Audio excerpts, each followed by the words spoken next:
Guys, on this episode, we're going to learn about city survival self-defense techniques.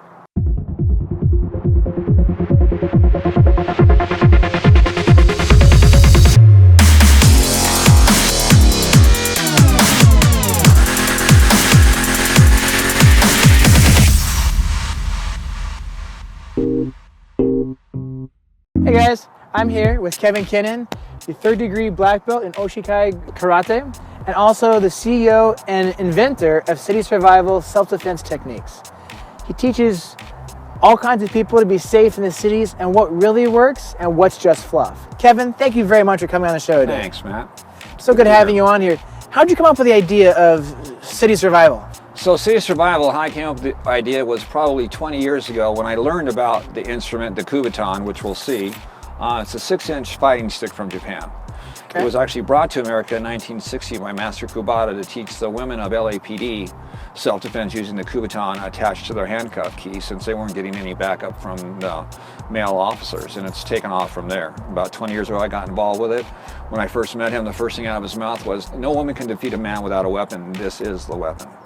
So with this weapon you can defeat any man. It's a 6-inch fighting stick made out of lightweight aluminum, and it causes massive muscle weakness and nerve disruption no matter how you hit the person. Wow. All right. So you're saying as part of the city of the self-defense being the urban background, this weapon among anything else is the one that you're saying we should use. Right. I mean, pepper spray has its reasons, but again, it's inability at times and proper wind direction and a lot of other things. Stun guns work well too, but again, you got to take them out. Do you have them? It's always attached to your key ring. It's held in this direction with your keys forward as you exit a building till you enter your car.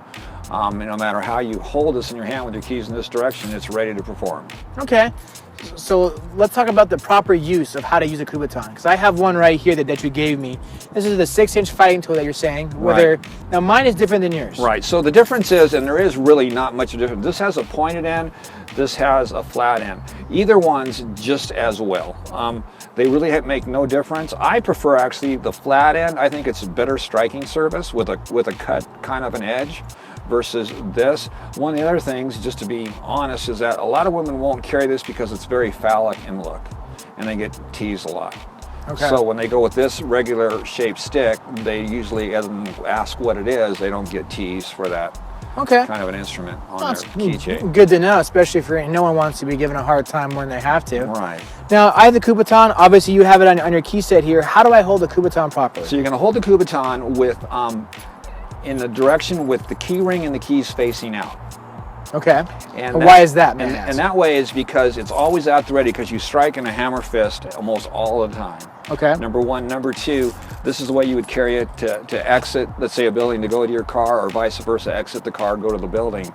You're going to have your keys out in this position. And like I train everybody, is you don't put this away till you're inside the structure or you're back inside your car.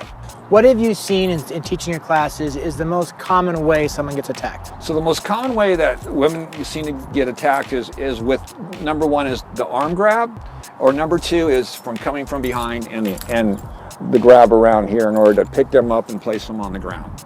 Okay. So let's start with the latter one. Let's pretend I'm going into my car here. Oh, let me grab you. Right. So I'm going to be attacker, better yet. I'm going to come from behind to grab you. Right, so he grabs me, so then all I have to do is just step to the side, and there's his thigh, and jab him in the thigh, and bam, down he goes. If I hit him hard enough, he's going to let me go, and he's going to be on the ground. And then if I do this, he lets me go, he still doesn't have me on the ground, I can turn right in the sternum, and he's absolutely going to go on the ground. No matter where I hit him, it's going to cause severe pain. Okay. I mean, you can drive this through a coconut. Now let's say I grab the hand. So to grab the hand, then again, it's just right on the arm, bam, and he's going to let go. Right, a nerve right there. Okay, a different hand. And the same thing, different hand. And then again, they're also taught, if he grabs my kubotan, where they can sometimes grab things and take away, like your pepper spray, he grabs this, hold on as tight as you can. It really doesn't matter. All I have to do is find his seam, which is where his thumb's at, and yank it out of his hand. There's no way that he can hold on to this. And Matt's a pretty strong guy, and I can just pull it right out of his hand. Wow. Yeah. But how long does it take for the average person to become confident enough in your classes to actually use the kubotan? So actually, there's a few steps, but a one-day, 4-hour course, you're completely adequate to be safe anywhere in an urban setting, because not only do we use the Kubotan, but we also learn how to slap properly, not punch, but slap properly, how to kick properly, how to get off the ground if you're grounded. Also, the things that are occurring in the United States that women think they're safe when in reality they aren't. And so I bring up a lot of questions that are occurring that they have no idea what's happening. But again, for a 1 hour course, you can be very competent in just the use of this, without a doubt, in 1 hour's time.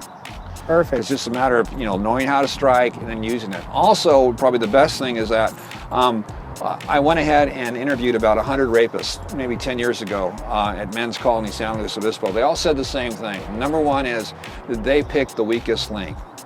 8 to 80, cripple, blind, and crazy. Terrible thing to think about. They had no remorse.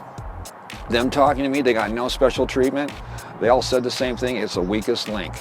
And they said they see a woman carrying one of these, it's a stay away. It's the same thing as like a burglar going to a house. You see the lights on, they're not going to go there. You see the lights off, stack of newspapers, that's my house. Same thing with women on the street. She's walking confidently with this in her hand, it's a stay away. She's talking on her cell phone, not paying attention, going to her car, that's a target. So that's the kinds of things they learn through city survival. Now, let me add this. I know you personally, and you are not only an amazing martial artist. Not only have you created something to protect us citizens from America and the bad sides of that, but you're also a fire captain. Am I correct? Right. And don't you have the key to the city, I believe? I don't know if I have the key to the city, but... Well, I've heard all kinds of like medals of honors or something on that one. Right. So yeah, I have 33 years in the fire service. When I retired, I have 5 medals of merit and 2 medals of valor. I hate to embarrass to say that, but yes. This is a guy that has been in the thick of it and created something that's going to work for everybody, including myself.